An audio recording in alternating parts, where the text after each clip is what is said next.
ഞാൻ ശങ്കരനാരായണൻ. അയ്യോ എന്റെ ചട്ടിയൊക്കെ പൊട്ടിച്ചു. ഇയാൾ ഈ സൈക്കിൾ നോക്കിയെടുത്ത് എങ്ങോട്ട് പോകുന്നു?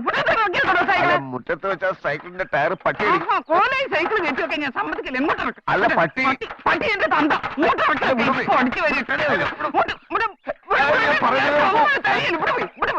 ഞാൻ അഡ്വാൻസ് കൊണ്ട് വന്നതാ. എന്താ വിശാലം ഇത്? വീട്ടിൽ വരുന്ന അതിഥികളോട് ഇങ്ങനെയാണോ പെരുമാറുന്നത്? എന്താ അതിഥി? ഇയാൾ ചട്ടി പൊട്ടിച്ചു. ഒരു ചട്ടി പൊട്ടിയെങ്കിൽ 10 ചട്ടി വേറെ വാങ്ങിക്കാമല്ലോ. വിട്ടേക്കമ്മേ, അച്ഛന്റെ 4 ലക്ഷത്തെ ഉപദ്രവിക്കാതെ. 4 ലക്ഷം എന്നൊക്കെ ആദായ നികുതിക്കാർ കേട്ടാ നമ്മളെല്ലാം അകത്താവും. എന്തായാലും 4 ലക്ഷം വാങ്ങിച്ചിട്ടാണ് ആളെ ചേർക്കുന്നതെന്ന് അച്ഛനിപ്പോ സമ്മതിച്ചോ?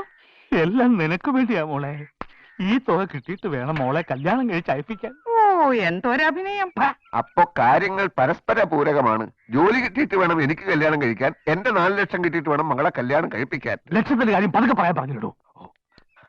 അഡ്വാൻസ് തുക തൽക്കാലം 1 ലക്ഷം മാത്രമേ കൊണ്ടുവന്നിട്ടുള്ളൂ. 2 ലക്ഷം കൊണ്ടുവരാന്ന് പറഞ്ഞ് പോയിട്ട് ശരിയാവും, ഉടനെ ശരിയാവും. ഇതങ്ങ് വാങ്ങിയാട്ടെ. അല്ല അത് ബാക്കി 3 ലക്ഷം കിട്ടിയിട്ട് എന്നെ അപ്പോയിന്റ് ചെയ്താൽ മതിയെന്നേ. അല്ല, എനിക്കിതിനൊരു രസീതി വേണം. അതൊന്നും നടക്കില്ല. ആദായ നികുതിക്കാണെങ്കിൽ നമ്മളെ 2 പേരെ അകത്താക്കും. അപ്പോ ഞാൻ പുറത്തു പോയി 2 സാക്ഷികളെ കൂട്ടിക്കൊണ്ട് വന്നാൽ? അല്ല സാറി, തുക വാങ്ങിച്ചോന്ന് എനിക്കൊരു ഉറപ്പിന്. സാക്ഷികളല്ലോ ഈ നിൽക്കുന്നത്. ഇത് മതിയാ?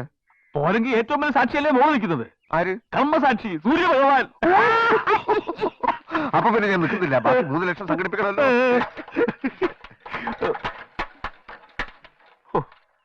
പൊട്ടിയ ചട്ടി വാങ്ങിക്കണം. എന്തൊക്കെ ആവശ്യങ്ങളായി ഈശ്വര. ഈ DPEP മനുഷ്യനെ തുളച്ചിട്ടേ പോകുള്ളൂ തോന്നുന്നു. വേൾഡ് ബാങ്ക് ഏർപ്പാടുകൾക്ക് വല്ല കാര്യമുണ്ടോ? ചുമ്മാ ജില്ല തോറും കോടിക്കണക്കിന് രൂപ വാരിയെറിയാൻ. തന്തമാരും തള്ളമാരും പിള്ളേരുടെ TC വാങ്ങിക്കാൻ സ്കൂളിലേക്ക് ദിവസവും വന്നോണ്ടിരിക്കുക. അവറ്റകളെ ഇംഗ്ലീഷ് മീഡിയം സ്കൂളിലോട്ട് മാറ്റാൻ. അല്ല, ഗോകുലേഷൻ മാസ്റ്റർ കയ്യിൽ നിന്ന് വാങ്ങിച്ച 25,000 രൂപ നിങ്ങൾ തിരിച്ചു കൊടുത്തെന്നല്ലേ പറഞ്ഞത്? അതെ, തിരിച്ചു കൊടുത്തല്ലോ.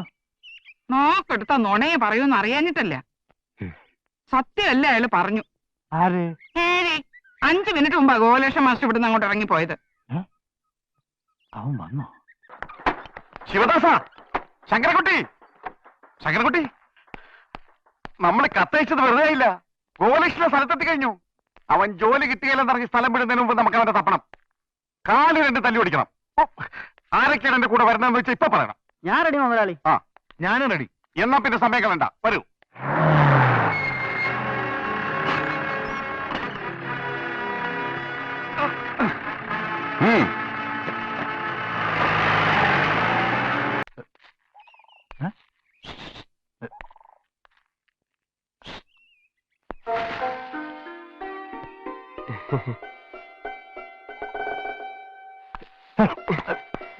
ഞാൻ വീട്ടിൽ പോയിരുന്നു. എന്തിന്? ആരാ നിങ്ങള്? എന്നെ മനസ്സിലായില്ലേ? മനസ്സിലാക്കി പിന്നെ ചോദിക്കോ? വീട്ടിൽ നിന്നൊന്നും പറഞ്ഞില്ലേ? വീട്ടില് ഞാൻ ഈയിടെയായിട്ട് വീട്ടിൽ പോവാറില്ല. എനിക്ക് ലേശം തിരക്കോട്ടെ. ഞാൻ ഗോകുലേഷൻ മാസ്റ്റർ യശോദ ടീച്ചറുടെ പ്രസവാവധിക്ക്. യശോദ ടീച്ചർ ആര് പ്രസവിച്ചു? എനിക്കൊന്നും മനസ്സിലാകുന്നില്ല. ശൂശൂന്ന് ശബ്ദം കേട്ടപ്പോ ഞാൻ വിചാരിച്ചു മൂർഖമ്പാവ് 10 പെടുത്ത് നിൽക്കുകയാണ്. ഇടവഴിയിൽ ഒളിച്ചത് മനുഷ്യനെ പേടിപ്പിക്കുന്നു. ക്ഷമിക്കണം, സാറിനെ കണ്ട് കാര്യങ്ങളൊക്കെ ഒന്ന് തീരുമാനമാക്കിയിട്ട് മുഖം വെളിയിൽ കാണിച്ചാൽ മതിയെന്ന് കരുതി. അതുകൊണ്ടാണ് വിളിച്ചിരുന്നത്. പോരുന്ന വഴിക്ക് കാഞ്ഞിരപ്പാല ചന്തയിലിറങ്ങി സാറിന് ഏറ്റവും ഇഷ്ടപ്പെട്ട കശുവണ്ടിപ്പരിപ്പ് ഉണക്കമീനും കൊണ്ടുവന്നിട്ടുണ്ട്. നിങ്ങളെ ഗോപാലകൃഷ്ണൻ? ഗോകുലകൃഷ്ണൻ സാറിന്റെ സ്കൂളിൽ ചേരാൻ.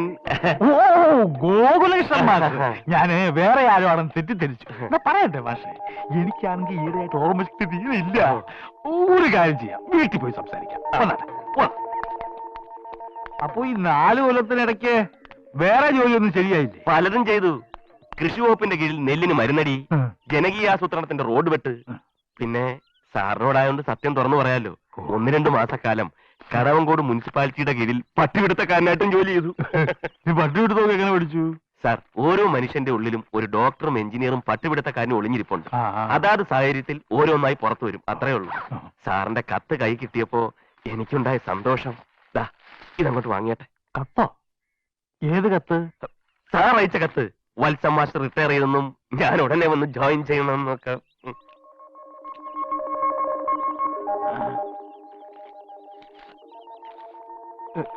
ഇത് ഈ കത്ത് ശരിക്കൊരു മൃതസഞ്ജീവനിയായിട്ട് എനിക്ക് അനുഭവപ്പെട്ടു.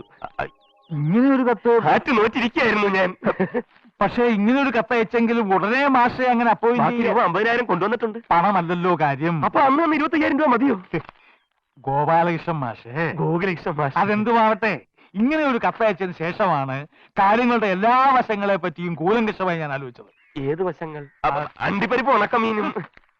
ഇതൊക്കെ വാങ്ങിച്ചോട്ടെ ആര് പറഞ്ഞു? സാറിന് ഏറ്റവും ഇഷ്ടപ്പെട്ട ഇഷ്ടമാണെന്ന് വിചാരിച്ച് നേരം എടുത്താൽ വൈകുന്നേരം വരെ ഉണക്കമീൻ കടിച്ച് അണ്ടിപ്പരിപ്പ് തിന്നോണ്ടിരിക്കാൻ പറ്റുമോ? തോന്നുമ്പോ എടുത്ത് തിന്നാലോ. മോളെ സ്നേഹിതരെ, ചായ ഇപ്പൊ വേണ്ട. വേണ്ടാത്തോണ്ടാ. അച്ഛൻ വിളിച്ചോ? ആ ഇയാളുടെ ഈ പൊതി മേടിച്ച് അകത്തങ്ങനെ കൊണ്ടിട്ട്. ലതക്കുട്ടി ഇപ്പോഴും ടൈപ്പ് ഓടിക്കാൻ പോകുന്നുണ്ടോ? ഇല്ല, നിർത്തി. ഫീസ് കൊടുക്കാൻ എവിടുന്നാ കാശ്? അല്ലേ അച്ഛാ? സത്യമായിട്ട് ഞാൻ കരുതിയത് ലതക്കുട്ടിയുടെ കല്യാണം കഴിഞ്ഞു കാണുമെന്നാ. ഞങ്ങളുടെ നാട്ടിൽ നിന്ന് ഒരു നല്ല ചെറുക്കനെ ഇങ്ങോട്ട് വിടട്ടോ. നീ അകത്ത് പോ. ഇനി അകത്ത് പോവാൻ. എന്തിനാ അവിടെ നേരെ ഒച്ച വെക്കുന്നത്? അവളെ എന്ത് തെറ്റ് ചെയ്തു? വേറെ എന്തെങ്കിലും കാര്യത്തിന് ദേഷ്യം വന്ന ആരുടെയെങ്കിലും മെക്കെട്ട് കയറിക്കോളും. നിന്നെ ഇങ്ങോട്ട് ക്ഷണിച്ചില്ല. മോളെ ക്ഷണിച്ചപ്പോ അമ്മ കൂടെ വന്നതാ. എന്താ പാടില്ലേ? എല്ലാരും കൂടെ ഒന്ന് പാർത്ത് പിടിപ്പിക്കും. അച്ഛന്റെ അകല പൊട്ടിക്കുന്നതിന് മുമ്പ് മോളിക്ക് പോരെ. വാ. ഞാൻ വന്ന സമയം ശരിയായില്ലെന്ന് തോന്നുന്നു. ഇല്ല, ഒട്ടും ശരിയായില്ല. ഒന്നാമത്തെ കാര്യം, ഈ സ്കൂൾ ബിൽഡിങ്ങിന് ഒരു വിള്ളലോ ഒരു വലിയ വിള്ളല്. അറ്റകുറ്റപ്പണിയെല്ലാം കഴിഞ്ഞ് എഞ്ചിനീയർ സർട്ടിഫിക്കറ്റ് തന്നാലേ ക്ലാസ്സുകൾ തുടങ്ങാൻ പറ്റൂ. ഞാൻ വെയിറ്റ് ചെയ്യാം. മാഷേ, നിങ്ങളുടെ ജീവൻ അപകടത്തിലാണ്. ആ മാത്തുക്കുട്ടി നിങ്ങളെ കൊല്ലുന്നു പറഞ്ഞ് നടക്കുക. എന്റെ ജീവനേക്കാൾ വലുതാണ് എനിക്ക് ഈ ജോലി. വീട്ടിൽ പറയണം മാഷേ. ഒരു ജോലി പോയാൽ 10 ജോലി വേറെ കിട്ടും. ജീവൻ പോയാ പിന്നെ പോയതാ. എങ്കിൽ ഞാൻ സാറിനോട് മറ്റൊരു രഹസ്യം തുറന്നു പറയാം. ബസ്സിൽ നിന്ന് ഇറങ്ങിയ ഉടനെ തന്നെ എനിക്കൊരു വധഭീഷണി ഉണ്ടെന്ന് പോലീസ് സ്റ്റേഷനിൽ ഒരു പെറ്റീഷൻ കൊടുത്തിട്ടാ ഞാൻ ഇങ്ങോട്ട് വന്നത്. അതിൽ വലിയ കാര്യമൊന്നുമില്ല. ഞാൻ പറയുന്നത് കേക്ക്. മാഷ് തൽക്കാലം പോ. കെട്ടിടത്തിന്റെ അറ്റകുറ്റപ്പണിയെല്ലാം കഴിഞ്ഞ് ഞാൻ ഇതുപോലെ കത്തയക്കാം. ജോലി കിട്ടിയെന്ന് നാട്ടുകാരോടും വീട്ടുകാരോടും പറഞ്ഞിട്ടാ ഇങ്ങോട്ട് പോകുന്നത്. തന്നെയുമല്ല, കടവങ്കോട് ഉദയ സ്പോർട്സ് ആൻഡ് ആർട്സ് ക്ലബ് എനിക്കൊരു ഗംഭീര യാത്രയപ്പം തന്നാ വിട്ടത്. എന്നിട്ടിപ്പം മടങ്ങി ചെല്ലാന്നൊക്കെ പറഞ്ഞ ഒരു കാര്യം ചെയ്യാം. സാറ് പറഞ്ഞതുപോലെ ഞാൻ ഇപ്പൊ പോവാം. എന്നിട്ട് വൈകുന്നേരം തിരിച്ചു വരാം.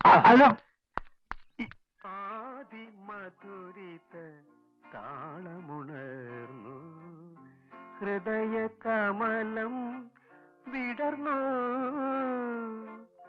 കാവ്യമഞ്ജരികൾ കൈകൂപ്പിയുണരും, പ്രണയ സ്വപ്നങ്ങൾ വിരിഞ്ഞു, അറിയാതെ ആരും.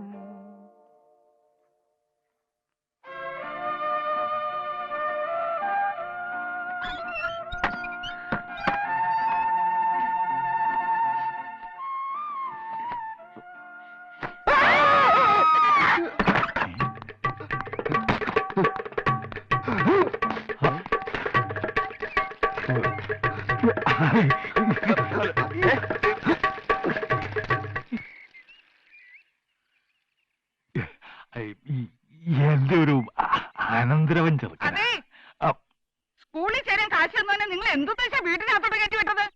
പെണ്ണ് കുളിച്ചു വരുമ്പോ എന്നെ കൊണ്ടൊന്നും പറയിക്കണ്ട. സ്കൂളിൽ ഒരു ഒഴിവ് വന്നപ്പോ തൊട്ട് നിങ്ങൾക്ക് മുഴുവൻ പ്രാന്ത. വിശാലം സാറേ, അയ്യോ, അപ്പൊ സാർ എന്നെ ചതിക്കായിരുന്നു. അറിയണോ, ഞാൻ ചതിയനാ. എന്നെ പോലെ കെട്ടുപ്രായം കഴിഞ്ഞ ഒരു മോള് തനിക്കുണ്ടായിരുന്നെങ്കിൽ താനിങ്ങനെ പറയലായിരുന്നു. തനിക്കറിയാമോ, അവളെ കെട്ടാൻ സ്ത്രീധനം എത്രയാ ഓരോരുത്തന്മാര് ചോദിക്കുന്നതെന്ന്?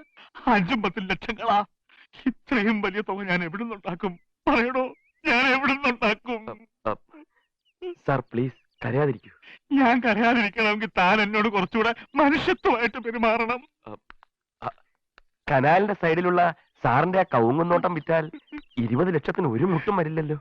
കവുങ്ങുന്നോട്ടം വിറ്റാൽ പിന്നെ ഞങ്ങൾ എങ്ങനെയാണ് കഞ്ഞിവെള്ളം കൂടി ജീവിക്കുന്നത്? എന്റെ സാറേ, 20 ലക്ഷത്തിൽ 10 ലക്ഷം സ്ത്രീധനമായിട്ട് കൊടുത്തിട്ട് ബാക്കി 10 ലക്ഷം ബാങ്കിലിട്ടാൽ അതിന്റെ പലിശ കൊണ്ട് കഞ്ഞിവെള്ളമല്ല ദിവസം ബിരിയാണി കഴിക്കാമല്ലോ. എന്റെ മുതുമുത്തച്ഛന്മാരുടെ കാലം തൊട്ടുള്ളതാണ് കവുങ്ങുന്തോട്ടം. അത് വിൽക്കാൻ എനിക്ക് മനസ്സില്ലെങ്കിലോ? എങ്കിൽ പുഴക്കരയിലുള്ള കുറച്ച് നെൽപ്പാടം വിൽക്കാം. ഓഹോ, എന്റെ സ്വത്തിന്റെ കണക്കൊക്കെ നോക്കി വെച്ച് വന്നിരിക്കുകയാണല്ലേ? എന്നാ ഞാൻ ഇനി തെളിച്ചു പറയാം. 4 ലക്ഷം തന്നാലേ തനിക്ക് സീറ്റുള്ളൂ. അല്ലെങ്കിൽ ആര് 4 ലക്ഷം തരുന്നോ അവന് ഞാൻ സീറ്റ് കൊടുക്കും. അങ്ങനെ കൊടുക്കാനൊക്കെയല്ല. എനിക്ക് ക്ലെയിമുള്ള സ്ഥിതിക്ക് ഞാൻ കോടതി പോയാ. ഓ, കോടതി ഇയാളുടെ തറവാട്ട് വകയല്ലേ? ഒന്ന് പോടൂ. ചങ്കുണ്ണിമാരെ വരട്ടാൻ നോക്കണ്ട. ഒരു ഗോകുലകൃഷ്ണൻ ഇറങ്ങിയിട്ടുണ്ടെന്ന് കേട്ടു. ആരാണ് അയാള്? എന്താണ് അയാളുടെ ഉദ്ദേശം? അന്ന് ചായ കുടിക്കാൻ കയറിയപ്പോ മാനേജർക്ക് അഡ്വാൻസ് കൊടുത്ത കാര്യം ഞാൻ പറഞ്ഞതല്ലേ? അതിന് അല്ല, ആ കൃഷ്ണനോട് നിങ്ങൾ ആ കാര്യം പറഞ്ഞില്ലേ? പറഞ്ഞിട്ടില്ലെങ്കിൽ എന്തുകൊണ്ട് പറഞ്ഞില്ല? ഈ ഒച്ച കുറച്ച് കുറക്കാൻ പറ്റുമോ? ഏതൊച്ച? ഈ സംസാരത്തിന്റെ ഒച്ച. വീട്ടിൽ കൂലിക്കാർ കുറെ ഉണ്ടായിരിക്കും, അവരോട് സംസാരിച്ച ശീലായിരിക്കും. എന്റെ പേര് ഗഫൂർ, സ്വന്തമായിട്ട് അധ്വാനിച്ച് ജീവിക്കുന്നു. അതുകൊണ്ട് സൂക്ഷിച്ച് സംസാരിക്കണം. ഈ ഗോകുലകൃഷ്ണൻ മാഷ് ഇവിടെ ഉണ്ടോ? ഈ ഗോകുലകൃഷ്ണൻ മാഷ് ഇവിടെ ഇല്ല. വേറൊരു മാഷ തരട്ടെ. കുഞ്ഞിക്കണ്ണൻ മാഷ് മതിയോ? അങ്ങനെ ഏതെങ്കിലും ഒരു മാഷ കിട്ടിയിട്ട് എനിക്കെന്ത് കാര്യം? ഏതെങ്കിലും ഒരു മാഷല്ല, നിങ്ങൾ ചേരാൻ ഉദ്ദേശിക്കുന്ന സ്കൂളിലെ മാഷ. നമസ്കാരം, ഞാൻ ശങ്കരനാരായണ മാസ്റ്റർ. 1 ലക്ഷം ഞാൻ കൊടുത്തു. വീട്ടിൽ വഴക്കുണ്ടാക്കി സ്വത്ത് ഭാഗം വെച്ചു. അത് കിട്ടിയ വിലക്ക് വിൽക്കാൻ ഏർപ്പാടാക്കി. ഈ കൊടുത്ത 1 ലക്ഷം നിങ്ങൾക്ക് മാനേജറുടെ കയ്യിൽ നിന്ന് തിരിച്ചു കിട്ടുകയാണെങ്കിൽ നിങ്ങളുടെ ഭാഗ്യം. സ്വത്ത് വെച്ച് കിട്ടുന്ന കാശും ഈ 1 ലക്ഷം ബാങ്കിലിട്ടിട്ട് ഇനിയുള്ള കാലം നിങ്ങൾ സുഖമായിട്ട് ജീവിച്ചോളൂ. ഈ സീറ്റ് കിട്ടാൻ വലിയ പാടാ. അത് നിങ്ങളാണോ തീരുമാനിക്കാൻ? ഞാൻ മാനേജർ ഓർക്കടോ. ഞാൻ ആത്മഹത്യ ചെയ്യും. അപ്പൊ പിന്നെ എന്തിനാ ജോലി? മാഷേ, നിങ്ങൾക്ക് ജോലിയും കിട്ടില്ല, കൊടുത്ത 1 ലക്ഷവും കിട്ടില്ല. പിന്നെ ഈ മാനേജർ എന്ന് പറയുന്ന മാനേജർ ഉണ്ടല്ലോ, അയാളല്ല യഥാർത്ഥ മാനേജർ, അയാളുടെ മകളാ മാനേജർ. അയ്യോ, എന്തേ? അല്ല, എന്നെ അപ്പോയിന്റ് ചെയ്യേണ്ടത് ആ കുട്ടിയാണോ? ഗോകുലകൃഷ്ണൻ അപ്പോയിന്റ് ചെയ്യുന്നത് ആ കുട്ടിയായിരിക്കും. ആകെ പ്രശ്നമായല്ലോ. എന്ത്? ആ കുട്ടി കുളി കഴിഞ്ഞ് അർദ്ധനഗ്നയായി വന്നപ്പോ ഞാൻ അബദ്ധത്തിൽ മുറി കയറി. കുട്ടി പേടിച്ച് നിലവിളിച്ചു. ഞാൻ ഇറങ്ങി ഓടി. എന്നാ പിന്നെ നേരെ ചെന്നാ മതി, ഉടനെ സ്കൂൾ ചേർക്കും. മാഷും എവിടെയാ മാഷ്ട നാട്? കുറുവാഞ്ചേരി. ആ. TTC 86 വെച്ചാ. എന്റെ പ്രശ്നം എന്തെന്നറിയോ മാഷെ? ആരെങ്കിലും വയസ്സ് ചോദിച്ചാൽ ഞാൻ 29, 30, 31 എന്നൊക്കെയാ പറയാ. പക്ഷെ യഥാർത്ഥത്തിൽ എനിക്ക് 35 2 മാസം കഴിഞ്ഞാൽ പിന്നെ സർവീസ് കയറാൻ പറ്റില്ല. ഒരു വീട്, ഭാര്യ, കുടുംബം എന്നൊക്കെ പറയുന്ന പല ആഗ്രഹങ്ങളുണ്ടേ. ജോലി കിട്ടിയിട്ട് കെട്ടാമെന്ന് കരുതി കാത്തിരുന്നു, കിട്ടിയില്ല. അപ്പൊ പിന്നെ കല്യാണം കഴിച്ചിട്ട് ജോലി അന്വേഷിക്കാമെന്ന് വിചാരിച്ച് പെണ്ണന്വേഷിച്ച് നടന്നു. ജോലി ഇല്ലാത്തത് കൊണ്ട് പെണ്ണും കിട്ടിയില്ല. അങ്ങനെ ജോലി, കുടുംബജീവിതം എന്നൊക്കെ പറഞ്ഞ് ആകെ കുഴഞ്ഞു മറിഞ്ഞു കിടക്കുക. പക്ഷെ നിങ്ങൾ ഈ ജോലിക്ക് ശ്രമിക്കണ്ട. എന്നെ ഭ്രാന്ത് പിടിപ്പിക്കരുത്. നിങ്ങൾക്ക് ഇപ്പൊ തന്നെ കുറേശ്ശെ ഭ്രാന്തുണ്ട്.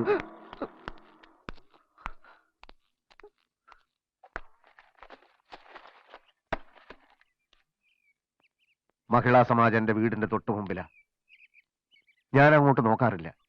ഞങ്ങളുടെ നാട്ടില് ഒരു കലുങ്കുണ്ട്, പൂവാലന്മാരുടെ സ്ഥിരം സങ്കേതം. അതിലിരുന്നുകൊണ്ട് സ്ത്രീകളെ ശല്യപ്പെടുത്തിയ 7 പൂവാലന്മാരെ ഒരു ദിവസം ഞാൻ അടിച്ച് നിരപ്പാക്കി. എന്റെ ഈ ഭാഗത്തുള്ള 3 അണപ്പല്ല് വെപ്പാ അവര് തിരിച്ചടിച്ചതാ. കുട്ടി കുളി കഴിഞ്ഞ് വരൂന്ന് അറിഞ്ഞിരുന്നെങ്കിൽ ഞാൻ മുറി കയറില്ലായിരുന്നു. ടേപ്പ് റെക്കോർഡറിൽ പാട്ട് കേട്ടു, കേറിപ്പോയി. പക്ഷേ കുട്ടിയുടെ പേടിച്ച മുഖം അല്ലാതെ വേറൊന്നും ഞാൻ കണ്ടിട്ടില്ല. പ്രൈമറി ക്ലാസ്സിലെ പാഠപുസ്തകത്തില് എല്ലാ ഭാരതീയരും എന്റെ സഹോദരീ സഹോദരന്മാരാണെന്ന് പറയുന്ന ഒരു പ്രതിജ്ഞയുണ്ടല്ലോ. ആ പ്രതിജ്ഞ എടുത്ത ശേഷം എല്ലാ സ്ത്രീകളെയും എന്റെ സഹോദരികളായിട്ട് എനിക്ക് കാണാൻ കഴിഞ്ഞിട്ടുള്ളൂ. ഭാരതീയ സഹോദരിയെ ഒരു സഹോദരൻ കല്യാണം കഴിക്കാൻ പാടില്ലല്ലോ. അതുകൊണ്ട് ഞാൻ ഇതുവരെയും കല്യാണം കഴിച്ചിട്ടില്ല. ഭാരതത്തിലല്ലേ പ്രശ്നമുള്ളൂ.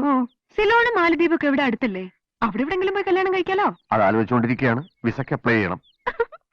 ഈ ചിരി എന്നോടുള്ള ദേഷ്യം തീർന്നതിന്റെ സൂചനയായിട്ട് ഞാൻ കാണുന്നു. ഇനി ഞാൻ കാര്യത്തിലേക്ക് കടക്കുകയാണ്. കുട്ടിയാണ് സ്കൂൾ മാനേജർ എന്ന് അറിഞ്ഞു. അച്ഛൻ്റെ 1 ലക്ഷം കൊടുത്തിട്ടുണ്ട്. ബാക്കി 3 ലക്ഷം ഉടൻ ശരിയാവും. എന്നെ അപ്പോയിന്റ് ചെയ്യണം. നടക്കില്ല. നടന്നേ തീരൂ. ഞാൻ ഒപ്പിട്ടാലും ഹെഡ് മാസ്റ്റർ അച്ഛൻ പറഞ്ഞാലേ AOയ്ക്ക് പേപ്പർ അയക്കൂ. അങ്ങനെ അയച്ചാൽ തന്നെ ഗോകുലകൃഷ്ണ മാഷിനെ മറികടക്കാൻ ഇയാൾക്ക് പറ്റില്ല. കുട്ടി എന്നെ അപ്പോയിന്റ് ചെയ്യൂ, ബാക്കി ഞാൻ നോക്കിക്കോളാം. മറ്റൊരാളുടെ ജോലി എന്തിനാ തട്ടിപ്പറിക്കുന്നേ? ഭാരതീയനായ ഗോകുലകൃഷ്ണനെ ഒരു സഹോദരനായി കണക്കാക്കിക്കൂടെ? കണക്കാക്കാം, പക്ഷെ ഉള്ളതെല്ലാം വിറ്റുപെറുക്കാൻ ഏർപ്പാട് ചെയ്ത് കഴിഞ്ഞതിന് ശേഷമാണല്ലോ ഈ ഗോകുലകൃഷ്ണൻ സഹോദരനെ പറ്റി ഞാൻ അറിയുന്നത്. അപ്പൊ ഇനി പിന്മാർക്കൂടെ? സാധിക്കില്ല. ഞാൻ വല്ലാത്തൊരവസ്ഥയിലാണ്. അയാളും അങ്ങനെ ഒരു അവസ്ഥയിലാ. പ്ലീസ്. നടക്കില്ലെന്ന് പറഞ്ഞില്ലേ?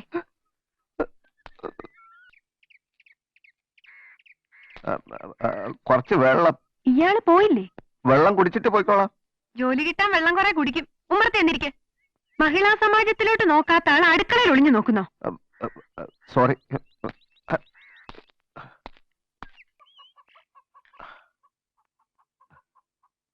ഞാനൊന്ന് നോക്കിയപ്പോ മേശപ്പുറത്ത് പട്ടണക്കാട് പുരുഷോത്തമൻ പാടിയ പാട്ടുകളുടെ കാസറ്റുകൾ മാത്രമേ കണ്ടുള്ളൂ. അതെന്താ അങ്ങനെ? അതങ്ങനെയാ. മറ്റു പാട്ടുകാരെയൊന്നും ഇഷ്ടമല്ല എന്നർത്ഥമില്ല. ചില ഇഷ്ടങ്ങൾക്ക് കാരണം പറയാൻ ബുദ്ധിമുട്ടുണ്ടാവും. പട്ടണക്കാടിന്റെ പാട്ടുകളാ എനിക്ക് ഏറ്റവും ഇഷ്ടം. അത്ര തന്നെ. അദ്ദേഹത്തെ നേരിട്ട് കണ്ടിട്ടുണ്ടോ? ഇല്ല. ഫോട്ടോ? ഒരു ഫോട്ടോ കിട്ടിയിരുന്നെങ്കിൽ എന്ന് ആഗ്രഹിച്ചിട്ടുണ്ട്. ആ ആഗ്രഹം നടക്കും.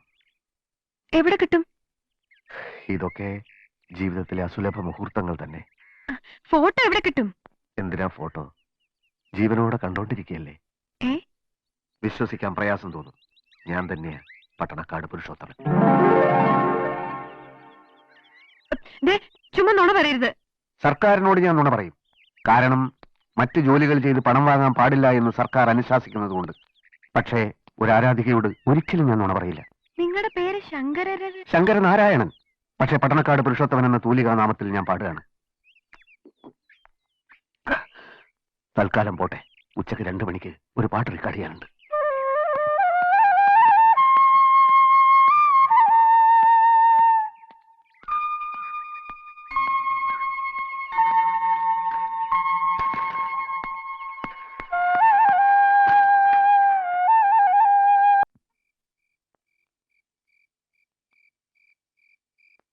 ഇപ്പോഴും എനിക്ക് ശരിക്കും അങ്ങോട്ട് വിശ്വാസമായിട്ടില്ല.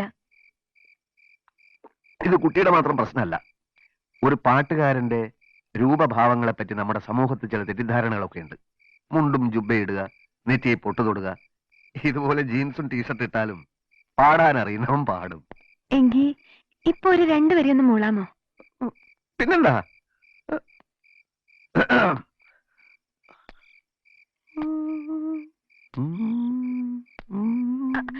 അങ്ങനെയല്ല, മൂളാനല്ലേ പറഞ്ഞത്? മൂളാന്ന് പറഞ്ഞ പാടാനാ ഉദ്ദേശിച്ചത്. അനുരാഗപ്പുഴവക്കിൽ ആ പാട്ട്. 2 ദിവസമായിട്ട് എനിക്ക് ഭയങ്കര ജലദോഷം. ജലദോഷത്തോടെ പാടിയാ മതി. അങ്ങനെ എന്റെ പാട്ട് ഞാൻ തന്നെ അലങ്കോലപ്പെടുത്തുന്നത് ശരിയല്ലല്ലോ. കുട്ടി ആദ്യം എന്നെ അപ്പോയിന്റ് ചെയ്യൂ. അതിന്റെ പിറ്റേന്ന് ഞാനിവിടെ ഗംഭീര ഗാനമേള തന്നെ നടത്താം. ഇത്രയും പാട്ട് പാടിയാ കൊറേ പണം കിട്ടില്ലേ? പിന്നെന്തിനാ ഈ മാഷിന്റെ പണി? സംഗീതം ദൈവമാണ്. ദൈവത്തെ വിറ്റ് കാശാക്കാൻ ഈ പട്ടണക്കാട് പുരുഷോത്തമന് സാധിക്കില്ല. ആരാത്? പട്ടണക്കാട് പുരുഷോത്തമൻ അല്ല, കുറുവാഞ്ചേരി ശങ്കരനാരായണൻ. സ്ഥലം വിൽപ്പന ഏർപ്പാടായി. മോളാത്തേക്ക് പോക്കോളൂ. ബാക്കി 3 ലക്ഷം ഉടനെ തന്നോളൂ. അല്ല, വസ്തു വാങ്ങാൻ വന്ന പാർട്ടി അഡ്വാൻസേ തന്നുള്ളൂ 25,000. ബാക്കി ഉടൻ ശരിയാവും. അല്ലെങ്കിൽ എല്ലാ തുകയും ഞാൻ ഒന്നിച്ചു തന്നാ പോരെ? ഏതായാലും കൊണ്ടുവന്നല്ലേ, ഇരിക്കട്ടെ. എന്നാ മാഷ് പൊക്കോളൂ, ഞാൻ ലേശം തിരക്കില്ല. ഞാൻ ചതിക്കില്ല.